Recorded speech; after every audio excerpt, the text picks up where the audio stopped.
every person that works here has come from a different background, come from different companies. And it's really important to let them know that when they're here, we care about people. We care about, what they're doing this weekend. And we have a job to do. But at the same time, we're all just living a life. We're all humans and we have stuff going on. So why not talk about it? Welcome to Vibecast, the podcast that dives deep into the heartbeat of workplace culture. I'm your host, Kristi. Join me in conversations with extraordinary leaders as we unravel their experiences, both positive and negative, that have impacted workplace culture. This podcast is more than storytelling. It's about actionable insights. Are you ready to transform the vibe at your workplace? Let's go. On today's episode, I'm joined by a powerhouse in the world of heating and cooling, Alyssa Rogers, the Vice President of Rogers Heating and Cooling. Alyssa's journey is one of reinvention and resilience. After a successful corporate career, she took a bold leap into her husband's family business, bringing her expertise and fresh perspective to the HVAC industry. In this episode, Alyssa shares her transition from the corporate world to leading a thriving business, the challenges and wins of balancing tradition with innovation, and the lessons she's learned along the way. So sit back and enjoy.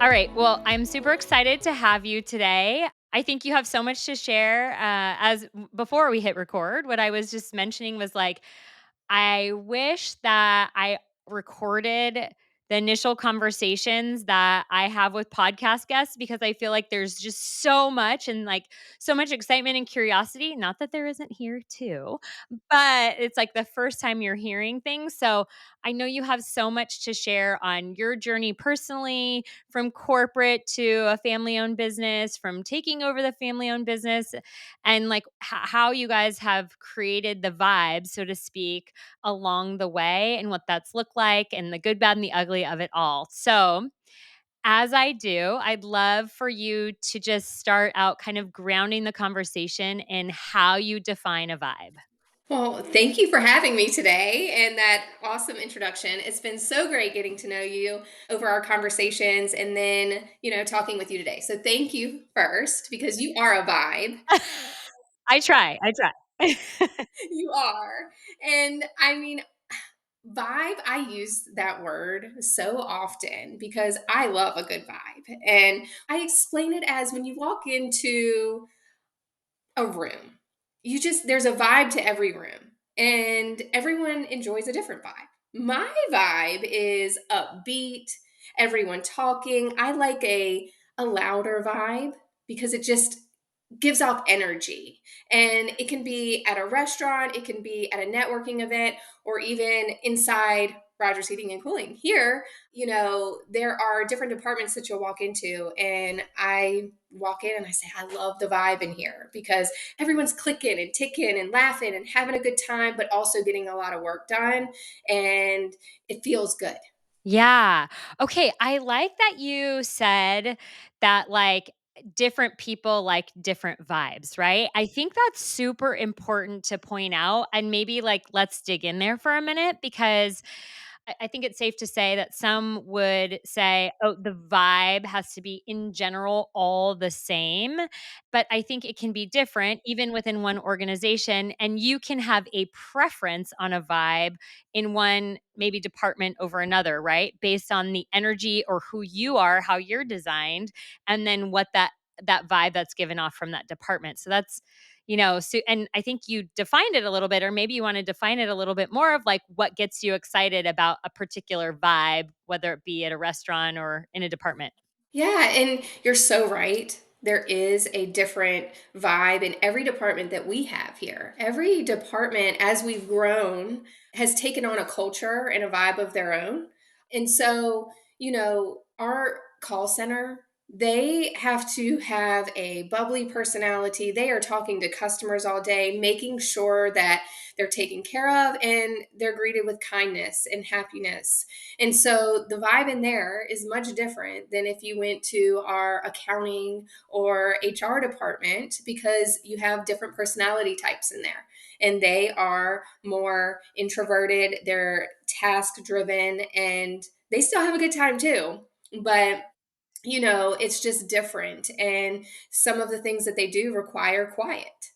And that, is their vibe. So I love to see the diversity in it and know that every vibe works for the personality type that you have. And there are opportunities in every company out there for the vibe that works for you. Yeah. Okay, so we're gonna get back to this because I wanna talk through, like, your journey a little bit more, but I don't wanna forget it. So I'm just gonna say it now so I put it out there and we'll kinda come back around to it. So my friend Chris Tuff wrote a book called The Millennial Whisperer, and in this book, he talks about letting subcultures thrive, and it sounds like you have identified in your business that this is an absolute necessity, right? And so I wanna get back to, after we talk about your journey, how you as a leader allow those subcultures to thrive. Because I think that's super duper important of not a one size fits all approach to the vibe within an organization, and that there are those subcultures within different departments. But first, let's talk through.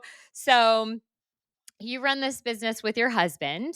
It was a family business prior to that. And then prior to that, you had, this journey in corporate. So kind of talk me through that, what you believed you wanted, and then the transition over to kind of running and building this family business. Well, sure. So when I graduated high school, I was one of those where I'm going to college. So I went to college and received my master's degree in corporate and professional communication. And so very early on, when I was going through school, I knew that I wanted to go work in a corporate environment and climb that corporate ladder. So that's what I sought out to do right after graduating college. I had no job. And so my parents said, I thought, you graduate and you just get this amazing job. But I was so wrong. And my parents said, if you don't have a job when you graduate, you have to move home. And you can't live that college life anymore and figure out where to go next. So, what I did is I moved home for a little while, started applying to a bunch of corporate jobs. And during that time, this was 2010. So during that time, it was right when you had to start submitting resumes online. And they were going through different, I don't know, trackers, different programs to like sort out and sort through different resumes. So I wasn't getting a lot of calls back. And I was applying to everywhere besides my hometown, saying I was never going to come back. The one thing you knew is you wanted to get out. Yeah, and so I'm applying to places everywhere outside of it. And it just so happened that in the newspaper, local newspaper here, there was an advertisement for a marketing specialist at our local hospital, our health system. And so I said, why not? Let me just try it out. I ended up getting the job. And so that was my first job, real job out of college. And I learned so much there. I learned the ins and outs of corporate. And during that time, it was a locally owned health system. And towards the end of my journey there, they were selling to a corporation. So I got to see what the vibe was as a locally owned hospital where you can make the rules and you have your CEO and still very family oriented to the transition of corporate and putting in processes and procedures and having to follow certain rules. So it was really interesting to me. Oh my word, and you're probably utilizing some of that knowledge now as we get into Rogers Heating and Cooling in a minute. I know you and I talked about kind of the transition from small to big. So, I learned so much, and I know that we'll get into like different leaders that have really shaped who I am today. And there's one in particular there that has definitely I take his leadership style with me all the time. But I ended up leaving there, and there's a big lesson I learned when I left there, and we'll talk about that. But I ended up leaving there after 3 years and went to a bigger corporation in our hometown because in this period of time, I met my now husband, Joey, who is the reason why I'm in the trades working for an HVAC company, but never had the desire to do that.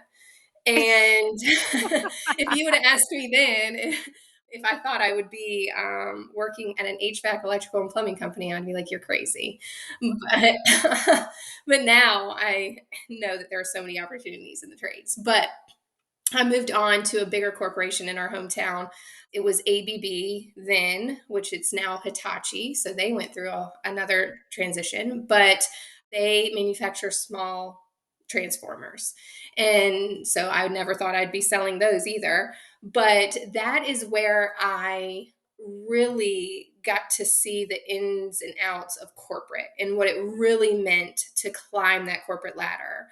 And it was so fascinating to me because the ladder is real. I mean, you have org charts and you know who's in those seats and which ones need to be filled and what your journey is. And it was just so cool to me because you could be strategic with your career and you knew that there were so many options for you. So I learned a lot and I learned how to be a professional and how to work with different personality types and the rules that you have to follow when you're in that world. So that was that part of my career. And then Joey, my husband, comes to me and says, "Hey, I want your help. I want to purchase the family business and I want you to help me in this journey." And so a decision had to be made, and it was to join. So I went from that corporate world to no structure, no processes, no ladder. Okay, let's go back to you mentioned this leader, right? That had just a profound impact on you. So tell me about that leader. You can, say their name, reserve their name, change their name, whatever you prefer, but I'd love to know kind of the depths of why that person in particular, what specifically they did that had such an impact on you and why. Yeah, so it was the CEO of the health system. His name is Chris Lumsden. I still look up to him greatly. And he was the CEO of that organization for many years and was a huge reason it got to the size that it got to. And I got to work with him. I was in the marketing department for the health system. So I was, designing ads, and a lot of it was print marketing then. So he was having to proofread press releases and marketing plans. And so I got to work with him a lot. And just the way that he led by walking around, and you would find him in the halls every day, just talking to people. And he was so accessible and I learned a lot, and he was hard on me, and I needed that at that time in my career. And he would joke around, and I always said, it's just a goal of mine to give you something and not have any edits. And I just wanted to be like perfect. And he's like, nothing will ever be perfect for me. You have to get used to this. And so that really set me up for success and being okay with not being perfect all the time. But I learned something. After every mistake, I would learn something else and I would improve from that. But the biggest lesson I learned from him, and I want everyone to take this that's listening today, you know, I loved my job there. And like I said, he was a leader. He walked around. I had direct access to him. And he would always come into my office and say, like, how are you doing? How is everything? And I would always, tell him everything's great. I'm good. Everything is great. Love my job until I started looking for other jobs and opportunities outside. And then I had to have a conversation with him and putting my notice in because I had gotten a new job. And the day I put my notice in with my manager, he called me directly to his office and he said, "I want to talk to you." And he said, "Every single time I ask you how you're doing, how you like your job, and you're always telling me everything's great. So, how am I supposed to know that you feel like you're ready to grow, you're ready for more opportunities, so you looked elsewhere instead of talking to me about it." And he said, "I had no idea. All I knew was you were great. So I didn't think anything of it." And it was a huge learning lesson for me, because you have to communicate where you want to go and what you want to achieve, or the people that are leading you will have no idea, and you can be overlooked for a lot of opportunities. And so, for anyone listening, like, you have to speak up, or the people, I mean, there are so many people that they're overseeing. It's so easy to get overlooked. So, you have to speak up.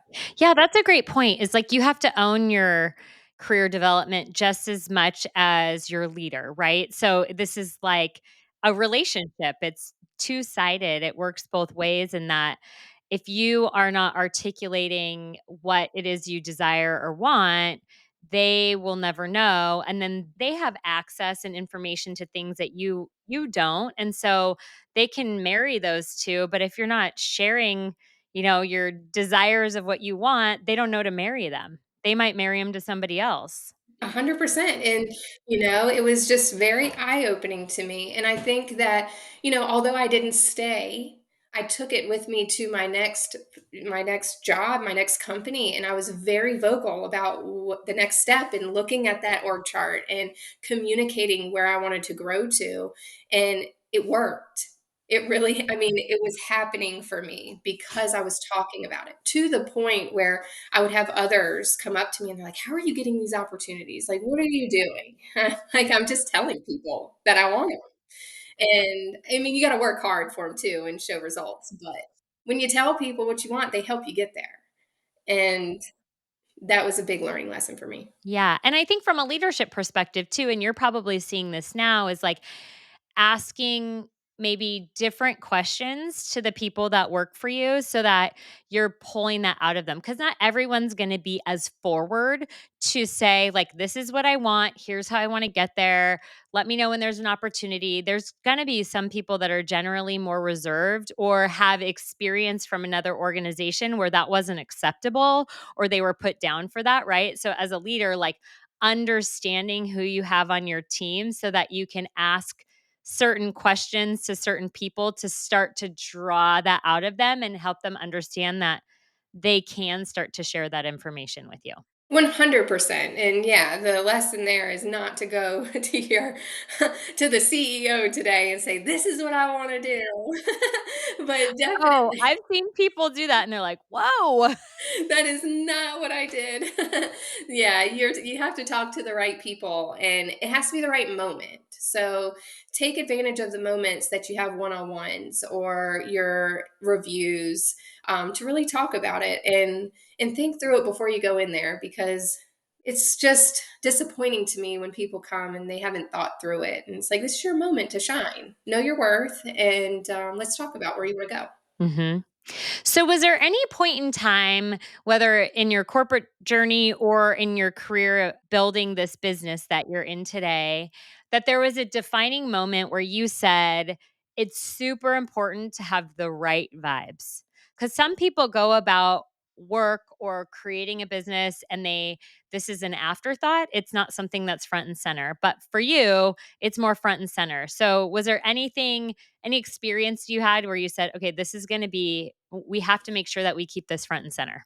Oh my gosh, there is a defining moment, yes, because I will never forget. We had just taken over the business. We had probably 5 people on our team at the time, and that's including myself and Joey. So we have like 3 or 4 others, and we had team meetings. And so we're like, okay, we're going to implement these team meetings. And we had just hired someone to help us in the office. And I remember that first meeting, we had a team member, he was a service tech. So he worked in the field, and it was in January, and it happened to be his birthday. So the new office girl, she's so excited to have this meeting, and she got him like a birthday sash, and like had his seat decorated for that meeting. I mean, she put in a lot of effort. We didn't know she was going to do it. I mean, she spent her own money on this stuff because we had no idea. And so we get to the meeting, and she has it all set up for him, and he doesn't sit at the seat. and and said like, I'm not doing that. And it was almost, I mean, and it made her feel bad. It made me feel bad because the effort was put in, but then it let me know it's like, okay, we need to build a culture that we can celebrate each other, and a culture that this never happens again because it's expected. We are going to celebrate each other so much in all of our successes, whether it's a birthday, an anniversary, whatever it is. We're going to celebrate it. So we don't have someone walk in the room and say, "I'm not sitting in in this decorated seat for Yeah, me." that must have been the most awkward meeting. It was so awkward because it's like, "Okay, well, who's gonna sit in this seat?" And whose birthday is it? But, yeah, and so that was a defining moment to let me know that it's more than just showing up to work and attending meetings or taking care of customers. It's about supporting each other too, and celebrating and creating that vibe for your team, whatever it may be. But just don't do that because that was a terrible moment. Or understand some people like to be celebrated privately too, right? Like, Very true. And it's like they had never seen that happen before, and they're like, "What is happening?" So so interesting. Yeah, yeah. Okay, so now in the business, you guys are around 45 employees, right? So there's been a scale that has been created. Maybe talk to us about some of the things that early on that you defined as like the values of the organization, or the things that you just said, like celebrating people, that you wanted that to become a norm. So is there anything else that you guys defined as you were small that you said, no matter how big we get, I want to make sure that we continue to maintain this? yeah, so very early on, it's still to this day, and I wanna get I mean, we have an aspiration to get much bigger than we are today, but we're at 45 employees, and, to this day, every single time someone signs an offer letter to join our team, I get giddy, and it's just an honor to me. So it's still kind of like, "Wow, they wanna come here? They wanna work with us? How cool is that?" And so it's just still such an honor to me every time someone takes that leap and trusts us enough to come work here. And so I knew that very early on. I still feel like that. And so from the day they walk in, we make sure that we celebrate them. And it's cheering them on. We have a board in our lobby that has our mission, vision, values on there. And so when a team member joins, we have a signing day for them. And so we get them suited up in Rogers gear. We give them a dry erase marker. They get to sign the board. We gather everyone that's available to come around, and we cheer for them.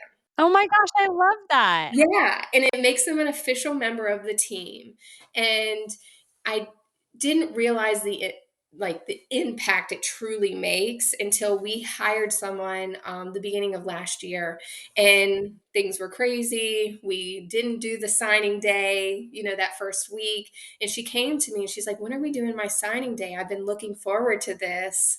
Are we gonna do it?" And so I'm like, wow, we really have to stick to this and do this immediately because it means so much. Because we also share it on our social media page. So we take pictures of them, signing the board, like thumbs up, and we post, welcome to the team, Sally. We're so excited to have you.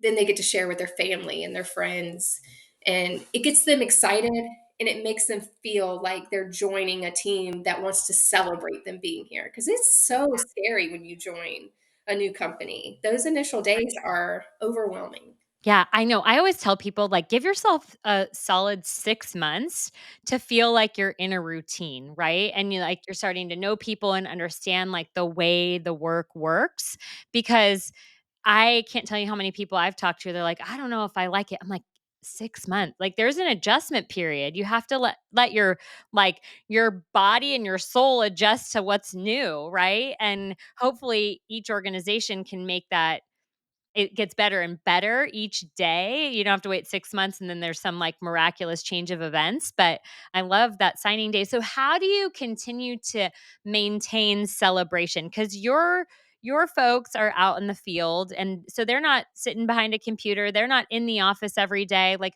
what are some of the things that you guys do to maintain that celebratory experience for your teammates? Yeah, so we're very active on social media. So anytime that there's a birthday, a work anniversary, we're posting it on social media.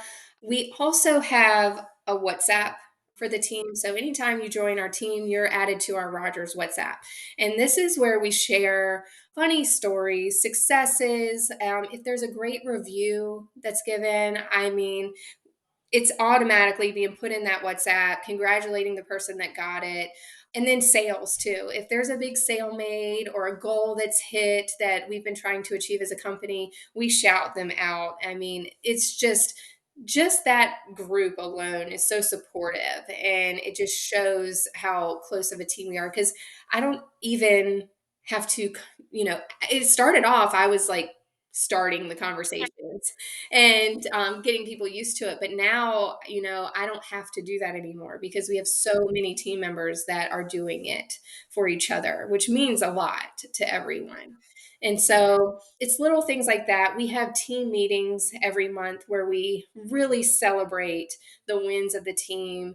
And even to the point of, because we're in the trades, we purchased some work boots and we spray painted one gold and bedazzled it. And then we spray painted one pink and bedazzled it. And so every month someone gets the gold boot, and that's kind of the employee of the month.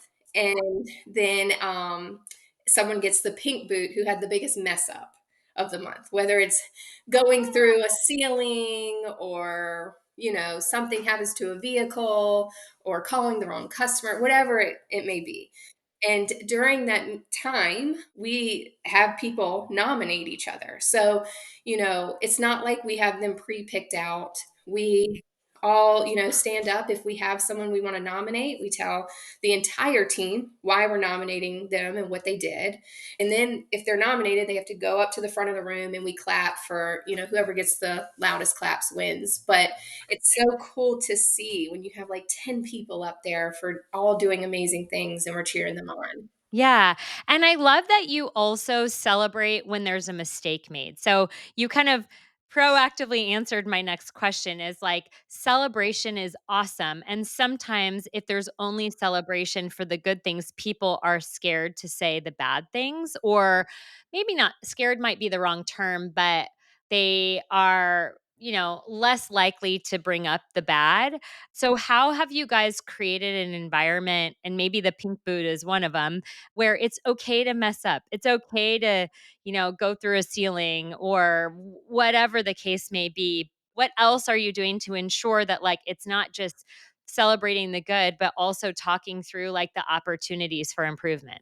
I think the pink boot has been a huge reason why, because it's very rare that we only have one pink boot worthy moment a month. And so there are a lot of them. And when you're able to talk about it and laugh about it and say, okay, this happened, but we fixed it.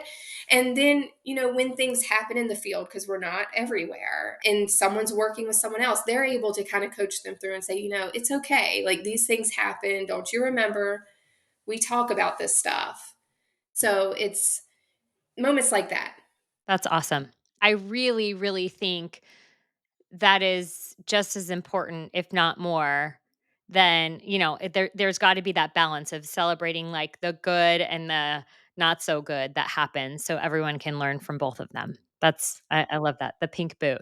And it's representative of what you guys do, right? So it's not just like some random trophy or like some plaque on the wall. It's like a boot. It's awesome. It is, and they have to carry it around for the whole month, so you see it in dashboards and everywhere. I love that. Boot spotted. You could put it on your social. Yes, yes. That's really cool. Okay, so another point I wanted to go back to is you talked early on about allowing the leaders of different groups to like let these subcultures thrive, creating the vibe that they want. And it varies from department to department depending on the personalities in those departments. So, as a growing business, you're no longer the leader of 5 people, right? You're the leader leading leaders. So, how do you make sure that you allow them to do that? Or maybe allow is the wrong word, but that they continue to do that and continue kind of the same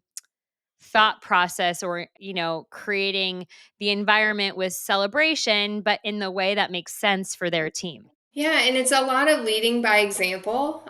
It's been just within the last year that we've been able to departmentalize. And so it was one big culture. But the cool thing about departmentalizing is we got to separate some people in a good way because they were able to take what the culture was and kind of infuse it into their own departments. And so now it's just, I learned from the CEO of the health system. You got to walk around, you got to talk to people. And so although they have their own cultures, I still will go into every department on a very regular basis and just sit down and just hang out. And we had someone that had recently started a while ago, and I sat down in the department and I was just talking to him, like, what are you doing this weekend, what's going on, just the department as a whole. We're just having conversations. And after that conversation, she looked at me, she's like, the previous job where I just was, I never talked to the owner. She's like, I was there for 4 years. I only talked to the owner maybe one time.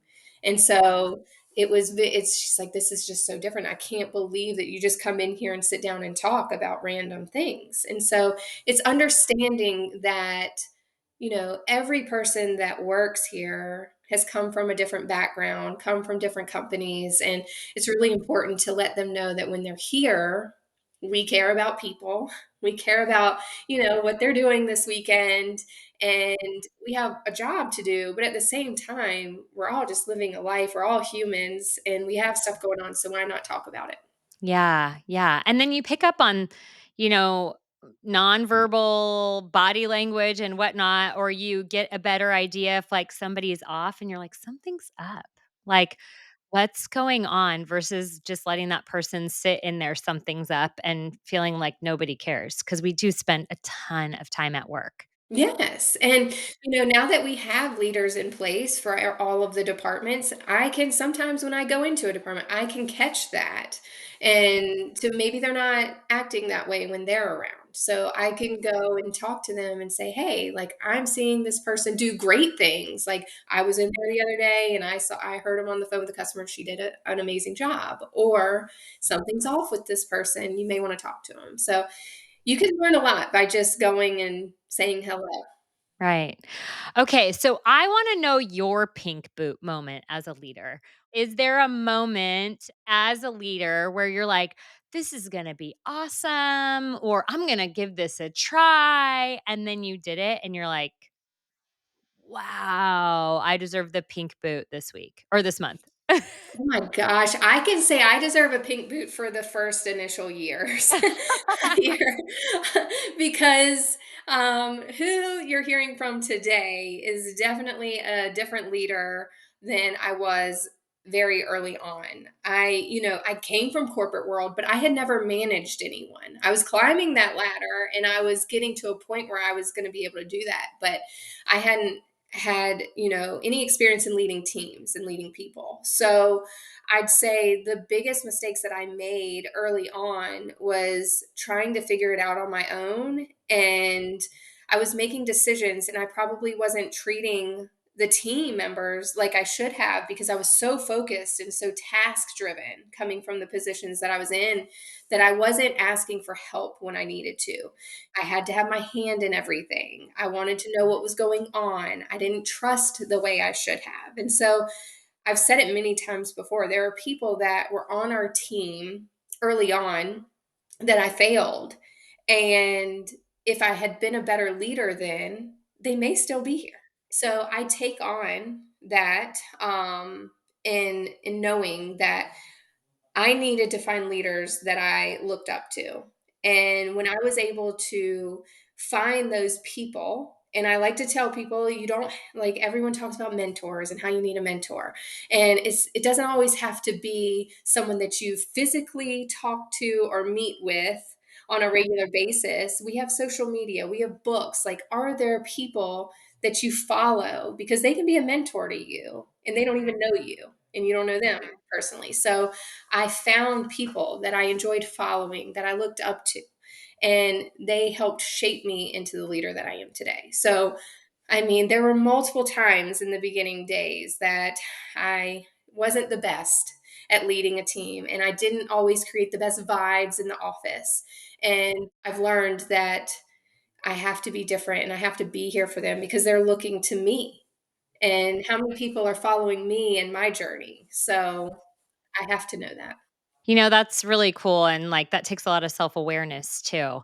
I coach quite a few newer leaders, and I will say that that is probably the number one challenge, is, like, how do I go from being an individual contributor, like, task-oriented, and seeing their value in, like, the task completion, especially if you're very driven, right? Like, it sounds like from your background, you were very driven and had an idea in your mind of where you were headed, and so you transition over to like leading people, and it's hard not to like drive over them, right? To accomplish your goal. So, and that is a journey. That isn't something that you just like wake up one day and you're like, oh, I'm leading people and I'm going to be like so great at it. But it's like the self awareness around like, oof, that was probably a little bit rough. Maybe I should like go read a book or listen to a podcast or talk to somebody or whatever, right? Like bounce an idea off of a friend just because they're not in the same space. They still might have some perspective from an outsider's point of view, especially ones that know you well. Yeah, 100%. So, yeah, it's been my biggest learning through this journey is, and when you're small and you only have a few people, it's very easy to become very close to them. And so when you do have to hold people accountable, it can be really hard. And so in those early days too, when you're in the trenches with these people making things happen, you become close to them. And understanding that if you want to be a strong leader, you can be very friendly with people and still have the conversations of what they're doing this weekend. But that doesn't mean you have to be best friends and actually do those things with them on the weekend. And knowing there's a time and a place, and that was a big learning curve for me too. Yeah, for sure. Okay, so as we wrap up, I mean, I have like so much more. We could probably even do a part two, but what is the one piece of advice of all of these things that you've learned in your journey? And, as your journey continues, what's the one thing, if you could say to anybody listening today as a leader or as an employee, we'll put a little twist on it, right? Like they can walk away with and go do that will start to improve the vibe for themselves, their team, their organization. Just improve the vibe that 1% that, very small, but easy to do, doesn't require approval or committee or budget or anything like that. Number one thing, it goes back to my biggest lesson that I've learned. You need to write down where you want to go. If you don't have a plan for what you want to achieve, whether it's outrageous to you or not, or you think it's unachievable at this moment, write it down just so you know, because there were many years I went through and I didn't have, and I had it when I was in corporate world, but when you go into this unstructured environment, it's very easy to say, I'm just going to do what I need to do and we'll figure it out later. But it was when I started writing down, what is my 1 year goal? What is my 2 year goal? What is my 3 year goal? And really stating, okay, this is where I want to be and communicating it. And it can be with your friends, it can be with your spouse, it can be with your manager. Like, who do you want to communicate that with? Because we call it personal, professional, and financial goals. So you write your personal goals, your professional goals, and your financial goals, and get them all aligned. Talk to the right people, because if you are writing these crazy big, you have these big aspirations for your professional career, but you're not communicating that with your family and friends, you can get unaligned there because it takes a lot of effort and a lot of time to achieve those. So they need to be on the same page as you. And so learning that just a couple years ago and getting aligned with everyone in my life, my husband, my family, my daughter, my team members here. And so everyone knows where we're trying to go. And I do the same for them. They write them down, they bring them to me, we talk about them, and everyone seems to be on the same page. So write down what you want to achieve and communicate with the right people. Yeah, because your professional life isn't separate from your personal life. As much as people wanna separate it, it simply isn't. There's carryover on both sides, right? Through these exercises, like, I've learned a lot. This is another moment. I know we can talk more, but I've had these meetings and I've told people to write out what their professional and personal goals are. And what I've realized with some of them is, gosh, maybe you're not in the right seat. Maybe you're not in the right role. And maybe if you have a goal of doing this over here, it may not be aligned with where Rogers is going. And there's nothing wrong with that. It's okay. We may need to put you on a different path. And you just learn so much through it. And if people are aligned with where we want to go here. Totally, and that's okay because there's another company out there waiting that probably is aligned. It goes with, like, those subcultures, right? Like, the next company might have a totally different culture, personality, vibe, and it might fit them better, and that's okay. It's totally fine. Yeah, yeah, it's helping them come to, like, that self-realization, right? Mhm. Okay, and last thing is you have this podcast called Hello, Hello. So I would love for you to tell the listeners a little bit more about your podcast too, and like what you're doing with that and what you're looking to accomplish in the world with that and what you already have. Yeah, so I do have a podcast. It started a couple years ago. Who would think that someone in the trades would have a podcast that's not related to the trades? So I went to Joey and I said, "Hey, I want to do a podcast." He said, "Okay, I support it as long as it benefits Rogers in some way." I'm like, "Okay, how am I going to do this?" Right? And so it was the Rogers Radio podcast is what we started off doing. I love hearing people's stories, their journeys, how they got to where they are. And so it became more of a local podcast where I reached out to local leaders, business owners, and just brought them in and wanted to hear their story. And over those years, it's grown into so much more to the point where we rebranded January 1 to Hello, Hello. And it still is very much community focused. We go into businesses and talk to them, lots of local leaders, and just listen to their story and help promote them.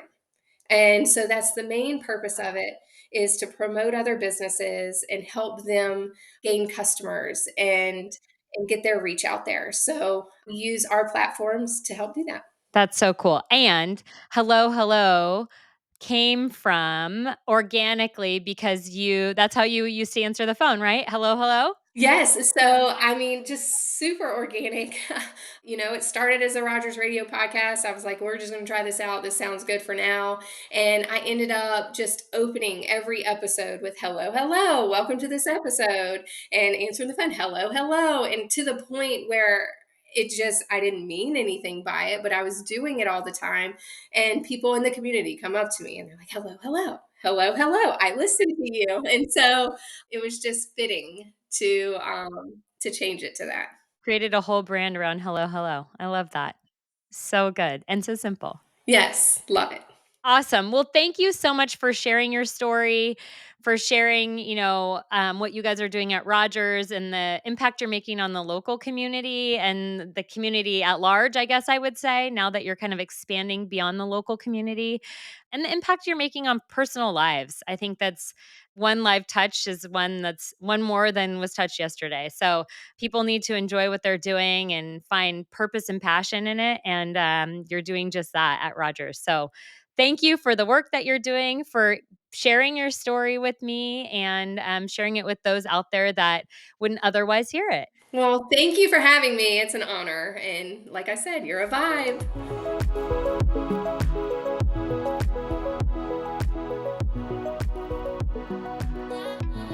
Alyssa and I had a great chat about her journey from climbing the corporate ladder to running and growing a family HVAC business. We dug into the importance of celebrating team wins, but also how Alyssa encourages open conversations about mistakes. I absolutely loved hearing about the company's gold boot for monthly successes and the pink boot for the biggest mistake of the month. It's such a refreshing way to embrace mistakes as part of the growth process instead of sweeping them under the rug.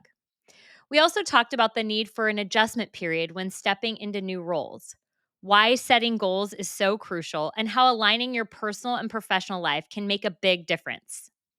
Alyssa shared some insightful stories from her own leadership journey, including the early mistakes she made along the way. And don't miss hearing about her podcast, Hello, Hello, which highlights community stories and connections. There are so many simple takeaways I hope you can walk away with and start using immediately to impact the vibe of your team or organization. Keep vibing, my friends. If this episode inspired you and you want to see how you can take the next step to creating a better vibe within your organization, I'd love for you to download our complimentary 75 Vibes worksheet. This is a simple tool to create a habit and mindset around creating great vibes in work and life. The best part, it's simple and it works.